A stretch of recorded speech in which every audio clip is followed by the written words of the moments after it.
Pertama, siapkan area lantai dalam keadaan sudah diplester. Kedua, siapkan dudukan dari coran untuk penopang bantalan. Ketiga, memasang bantalan kayu atau kasok di atas dudukan coran. Keempat, pemasangan material decking. Dan kelima, pengerjaan coating.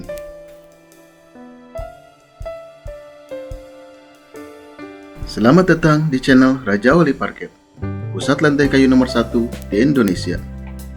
Kali ini, kami akan membagikan informasi bagaimana caranya memasang decking kayu solid. Apakah itu decking kayu solid? Decking kayu solid adalah salah satu produk yang dibuat dari kayu asli untuk dipergunakan sebagai penutup lantai area outdoor atau luar ruangan. Decking kayu solid ini umumnya digunakan untuk dekorasi lantai area taman, lantai teras rumah, decking kolam renang, lantai dermaga, lantai jembatan, maupun lantai lainnya yang sifatnya tidak terlindungi dari panas matahari maupun curah hujan. Maka dari itu, produk decking umumnya diproduksi dari beberapa jenis kayu yang keras serta memiliki kualitas yang tinggi dan juga ketahanan yang baik terhadap berbagai cuaca. Adapun beberapa jenis kayu yang sudah teruji kualitasnya untuk dibuat decking antara lain kayu ulin Kalimantan, kayu bengkirai, kayu merbau, kayu kruing, dan juga kayu lainnya. Untuk memasang decking kayu, siapkan terlebih dahulu beberapa material yang dibutuhkan sebagai berikut. Pertama, siapkan material decking. Kedua, siapkan juga bantalan untuk decking. Bantalan decking ini harus digunakan dari jenis kayu yang sama agar tingkat kualitasnya seimbang. Bantalan ini bisa berbentuk kasok atau bisa juga digunakan dari material decking itu sendiri. Ketiga, siapkan skrup serta pisser. Dan keempat, siapkan bahan untuk coating. Selanjutnya, tata cara pemasangan. Ada 3 cara dalam memasang decking kayu solid, mulai dari yang paling rumit hingga yang paling mudah. Namun begitu, tentu saja dari ketiga cara pemasangan tersebut memiliki kelebihan serta kekurangannya masing-masing. Dalam video ini, saya akan coba jelaskan ketiga cara pemasangan tersebut sehingga Anda bisa menentukan manakah yang paling baik menurut Anda dari ketiga cara pemasangan tersebut. Berikut ini tata cara pemasangan pertama yang termasuk ke dalam kategori paling rumit. Secara struktur, pemasangan yang cukup rumit itu terdapat 5 tahapan yang harus dikerjakan. Pertama, siapkan area lantai dalam keadaan sudah diplester. Kedua, siapkan dudukan dari coran untuk penopang bantalan. Ketiga, memasang bantalan kayu atau kasok di atas dudukan coran. Keempat, pemasangan material decking. Dan kelima, pengerjaan coating. Adapun tata cara pemasangannya sebagai berikut. Pertama-tama, siapkan area yang akan dipasang decking dalam keadaan sudah diplester dan diaci. Tidak perlu diaci halus, yang penting air tidak bisa meresap ke dalam tanah. Perhatikan level ketinggian lantai plester tidak boleh rata antara sisi yang satu dengan sisi lainnya. Akan tetapi, level ketinggian harus menurun ke salah satu arah yang fungsinya agar air tidak menggenang di lantai. Selanjutnya, buatkan dudukan dari coran di atas plester dengan menggunakan adukan yang baik agar kuat dipasang skrup serta pisser yang gunanya untuk menopang bantalan decking. Selain itu, dudukan ini juga fungsinya sebagai tempat mengalirnya air ketika hujan atau ketika lantai decking disiram air saat dibersihkan. Dudukan ini bisa dibuat dengan lebar 8 cm hingga 10 cm dengan ketebalan minimal 5 cm. Lebih tebal maka akan lebih baik. Dudukan ini dibuat dengan jarak antara satu dengan lainnya minimal 40 cm. Selanjutnya, pemasangan bantalan. Bantalan kayu atau kasok dipasang secara menyilang di atas dudukan coran dengan jarak standar 40 cm hingga 50 cm. Kencangkan bantalan di atas dudukan coran dengan menggunakan skrup serta pisser. Selanjutnya, susunlah decking satu persatu di atas bantalan dengan arah menyilang dari bantalan dan kencangkan decking pada bantalan dengan menggunakan skrup. Penting untuk diketahui bahwa memasang decking kayu solid ini diwajibkan untuk memberikan jarak antara satu dengan lainnya minimal 3 mm dan maksimal 5 mm. Jarak ini fungsinya sebagai tempat air turun ke dasar lantai, dan juga demi memberikan ruang gerak pada kayu ketika kayu mengalami pergerakan, yang mana kayu solid itu bersifat labil, bisa mengerut dan mengembang ketika terjadi perubahan cuaca, akan mengerut ketika terjemur panas matahari, dan akan mengembang di saat musim hujan. Jika tidak diberikan jarak, maka ketika kayu tersebut mengembang, akan terjadi saling mendorong antara satu dengan lainnya sehingga decking akan terangkat. Maka dengan memberikan jarak ini, decking yang dipasang akan lebih stabil dan tidak cepat rusak. Selanjutnya, pasanglah decking di atas bantalan dengan sistem zigzag, yang fungsinya selain untuk memberikan tampilan artistik, juga untuk memberikan kekuatan struktur rakitan agar satu sama lainnya saling menguatkan. Setelah semua area terpasang decking, kemudian decking diamplas dengan amplas nomor 240 sampai semua bulu-bulu kayu bersih dan halus. Dan terakhir adalah coating. Coating ini bisa menggunakan spray dan bisa juga menggunakan kuas.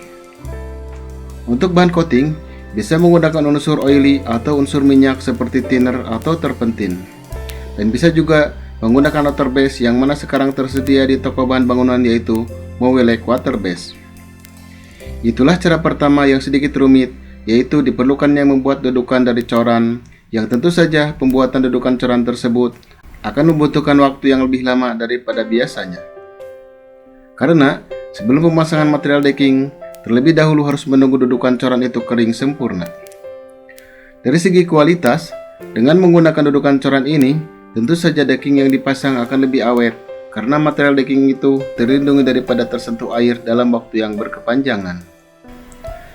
Namun dengan cara pemasangan ini, akan terdapat bekas lubang sekrup di atas permukaan decking. Karena decking dikencangkan dengan sekrup di bagian atasnya, sehingga menimbulkan bekas lubang pada permukaan dan terlihat seperti kancing. Meskipun bekas lubang tersebut bisa ditutup dengan dempul dan diwarnai dengan warna kayu, namun tetap saja pewarna tersebut akan pudar dalam waktu beberapa bulan setelah terjemur matahari. Selanjutnya, tata cara pemasangan yang kedua. Tata cara pemasangan yang kedua ini lebih mudah daripada tata cara pemasangan yang pertama sebagaimana sudah dipaparkan. Pertama-tama, siapkan area yang akan dipasang decking dalam keadaan sudah diplester dan diaci. Perhatikan level ketinggian lantai plester tidak boleh rata antara satu sisi dengan sisi lainnya. Selanjutnya, bentangkan bantalan di atas lantai acian satu persatu dengan jarak 40 cm hingga 50 cm. Kencangkan bantalan di atas lantai dengan menggunakan sekrup dan visor. Selanjutnya, susunlah decking satu persatu di atas bantalan dengan arah menyilang dari bantalan, dan kencangkan decking pada bantalan dengan menggunakan sekrup. Setelah semua area terpasang decking, kemudian decking diamplas dengan amplas nomor 240 sampai semua bulu-bulu kayu bersih dan halus. Dan terakhir adalah coating. Itulah cara pemasangan yang kedua yang lebih mudah dan lebih cepat daripada cara pemasangan yang pertama.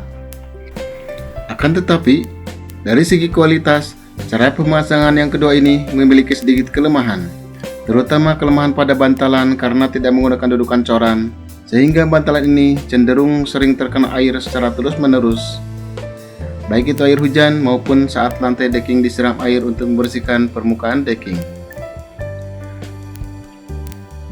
Kekurangan lainnya adalah, dengan cara pemasangan ini akan terdapat bekas lubang sekrup karena dikencangkan dengan sekrup di bagian atas permukaan decking, yang efeknya menimbulkan bekas pada material decking sehingga terlihat seperti kancing. Meskipun bekas lubang tersebut bisa ditutup dengan dempul dan diwarnai dengan pewarna kayu, namun tetap saja pewarna tersebut akan pudar dalam waktu beberapa bulan setelah terjemur matahari. Selanjutnya, tata cara pemasangan yang ketiga yaitu dengan sistem modul. Tata cara pemasangan dengan sistem modul ini lebih mudah dan lebih cepat daripada cara pemasangan yang pertama dan kedua. Pertama-tama, siapkan area yang akan dipasang decking dalam keadaan sudah diplester dan diaci. Perhatikan level ketinggian lantai plester tidak boleh rata antara satu sisi dengan sisi lainnya. Selanjutnya, jajarkan material decking per 5 batang di atas permukaan lantai yang rata.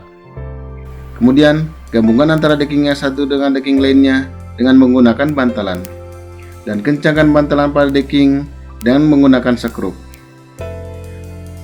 Setelah menjadi modul, kemudian decking yang sudah dirakit dibalik dan diletakkan di atas area yang akan dipasang decking, sehingga posisi bantalan menjadi berada di bagian bawah. Kemudian kencangkan modul di atas lantai dengan menggunakan skrup dan pisar. Setelah semua modul decking terpasang di area, kemudian decking diamplas dengan menggunakan amplas nomor 240 sampai semua bulu-bulu kayu bersih dan halus. Dan terakhir adalah coating. Maka selesailah rangkaian cara pemasangan yang ketiga. Kelebihan dari cara pemasangan yang ketiga ini, dia lebih cepat proses pemasangannya daripada cara pemasangan yang pertama dan kedua, sebagaimana sudah dipaparkan. Selain itu, hasil yang didapatkan juga akan lebih rapi karena penguncian skrup dipasang di bagian bawah bantalan, sehingga permukaan decking tidak terdapat bekas lubang skrup. Adapun kekurangannya yaitu, bantalan decking cenderung terkena air secara terus-menerus. Setiap kali ada limpahan air, sama halnya seperti kekurangan dari cara pemasangan yang kedua, yaitu karena dia tidak menggunakan dudukan coran. Dan kekurangan lainnya adalah, karena dia dibuat dengan sistem modul, maka tidak bisa menggunakan bantalan dengan kayu yang panjang, sehingga kuncian antara modul satu dengan lainnya kurang menyatu. Demikianlah informasi tata cara memasang decking kayu yang bisa kami sampaikan. Semoga bermanfaat bagi Anda yang hendak memasang decking kayu. Terima kasih sudah menonton video ini. Jangan lupa klik subscribe dan nyalakan tombol loncengnya agar tidak ketinggalan informasi terbaru.